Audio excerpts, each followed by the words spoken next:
So hey guys, welcome back to my blog. मेरा नाम है राज और मैं नोएडा में एक फ्रंट एंड डेवलपर इंटर्न हूँ। तो कुछ बातें बताता हूँ आपको, तो ध्यान से आप फीड लगा के सुन लीजिए, क्योंकि मैं तेज़ नहीं बोल पाऊँगा।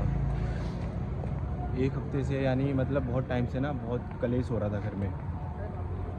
मतलब पापा से तो मैं बात करता ही नहीं हूँ, बेसिकली कम्युनिकेट ही नहीं होता पापा और मेरे बीच में।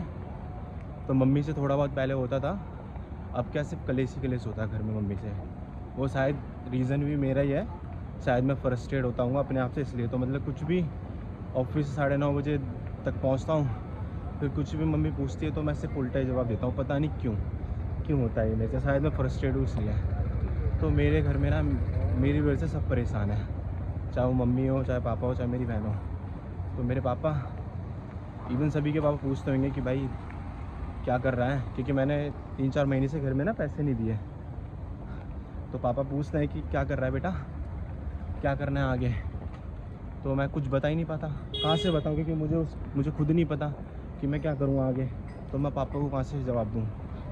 तो इसलिए पापा भी परेशान थे, और कुछ भी पूछते हैं वो पापा तो मैं रिप्लाई ही नहीं करता। क्या बोलूँ, क्योंकि क्या बोलूँ कि मार्केट का बुरा हाल चल रहा है, या तो कंपनियाँ ले ऑफ कर रही हैं और इंटर्नशिप मिल रही है, उसमें भी 5-7 हज़ार रुपये दे रही हैं। क्या मतलब कुछ बोलता ही नहीं हूँ मैं, बोलता हूँ हो जाएगा, कुछ टाइम बाद हो जाएगा। क्या रिप्लाई करूँ, मुझे कुछ समझ में नहीं आता। तो अभी जस्ट 12 या 12:30 और होंगे। तो मैंने पापा को रिज्यूमे दे रखा था, पापा ने रिज्यूमे मांगा था मेरा। मेरे पापा एक लोधी रोड में आईसीसी कंपनी है बहुत बड़ी, तो वहाँ पर हेल्पर का काम करते हैं। तो उन्हें लग रहा था कि मैं बहुत ज़्यादा परेशान हूँ, क्योंकि बिल्कुल बात नहीं कर रहा और डेली कलेश होता है घर में। तो उन्होंने रिज्यूमे मांगा था, फिर उन्होंने किसी सीनियर को रिज्यूमे दिखाया होगा अपनी कंपनी में, क्योंकि उन्हें तो पता नहीं कि डेवलपर सॉफ्टवेयर ये सब समथिंग क्या होता है। तो फिर मतलब उन्होंने किसी को रिज्यूमे दिखाया होगा अपने सीनियर को। तो फिर उनके सीनियर ने ना आज कॉल करके बुलाया था, तो मैं गया था। अभी ऑफिस पहुंच गया, तो शाम को मैं बताता हूँ आपको। हाँ तो चलो बता ही देता हूँ मैं कि सीनियर ने मतलब कॉल करा था, तो पापा ने बोला था कि बुला रहे हैं मेरे, मतलब सर बुला रहे हैं, तो आज तू पहुँच गया। तो आज मैं 10-10:30 बजे उनके ऑफिस पहुँच गया। फिर उनके सीनियर ने कैबिन में बुलाया मुझे, मतलब वो बेसिकली सॉफ्टवेयर में ही कुछ काम करते होंगे वहाँ पर।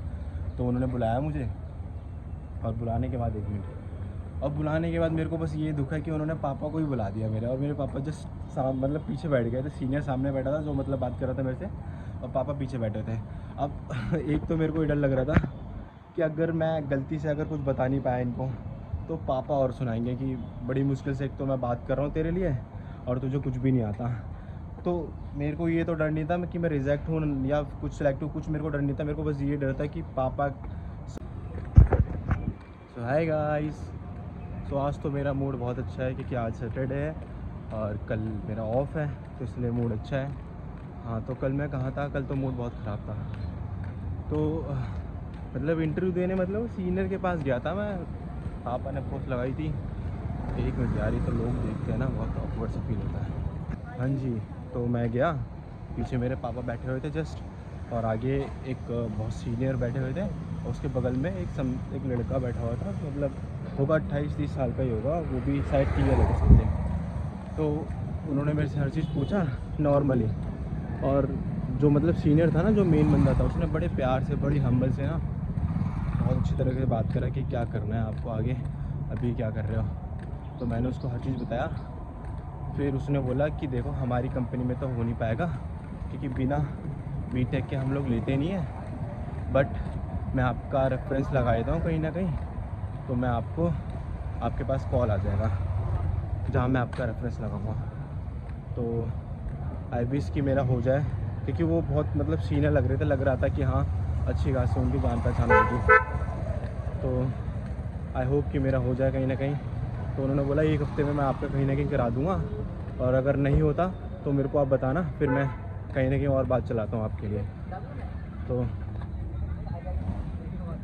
तो एक चीज़ तो मान लो कि आपको हाथ पैर मारने पड़ेंगे, तभी आपका कहीं ना कहीं लगेगा। अब मैं 1.5 महीने से ट्राई कर रहा हूँ, क्योंकि ये इंटर्नशिप होने वाली है। 1.5 महीने से ट्राई कर रहा हूँ, इतने लोगों से बात करी, बहुत कुछ करा, बट कुछ रिज़ल्ट नहीं मिला। एट द एंड पापा से ही बात करी तो जाके रिज़ल्ट मिला मुझे। मतलब उन्होंने मेट्रोस लगा दी। मुझे तो पता नहीं था कि वो पापा को मतलब पापा अपने ऑफिस में कहीं ना कहीं लगा देंगे। एंड सेकेंडली एक चीज़ और बताना चाहूँगा गाइस आपको कि कोई भी मतलब बंदा है या बंदी है जिसका कॉलेज अच्छा नहीं है, ठीक है, स्टार्टिंग से उसने पढ़ाई नहीं करी, जिसने पढ़ाई करी है, जिसका तेज़ दिमाग है, जो जिसका अच्छा कॉलेज है, वो तो कर जाएगा, वो कहीं ना कहीं निकल जाएगा। बट जो जैसे सेम मेरी कंडीशन में है ना, तो मेंटली प्रिपेयर रहना कि ऐसा टाइम आएगा ना कि आपको बहुत ज़्यादा बहुत गंदा फेस करना पड़ेगा।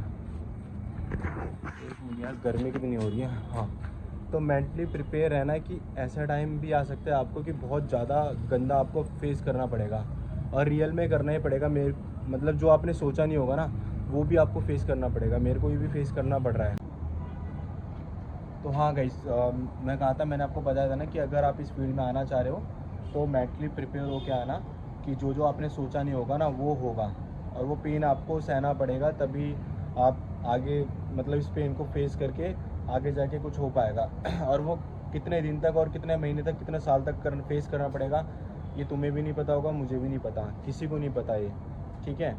तो सोच समझ के आना, और बहुत सारी चीज़ें आपको छोड़नी पड़ेगी। इवन मतलब मैं इतना पार्टी वार्टी दोस्त वो सब चीज़ छोड़, मतलब सब चीज़ अपने आप ही छूट जाएगी। जब आप खुद ही फ्रस्ट्रेट होंगे ना, तो सब चीज़ छूट जाएगी। मेरे सारे दोस्त छूट गए, मैं इतनी पार्टीज करता था, पार्टी वार्टी दारू वारू सब छोड़ दिया। मतलब जो भी गंदी हैबिट थी वो सारी छूट गई, इवन दोस्त भी छूट गए, और इवन मैं भी छूट गया शायद, ये बोल सकता हूँ मैं, क्योंकि कुछ भी नहीं होता। सिर्फ पढ़ाई और इंटर्नशिप के बारे में या DSC VC के बारे में सोचना पड़ता है, ठीक है। तो ये बताना था। And thank you so much मेरी वीडियो देखने के लिए। और अगर मेरी वीडियो आपको अच्छी लगती हो तो please like, comment and subscribe कर देना। बाय।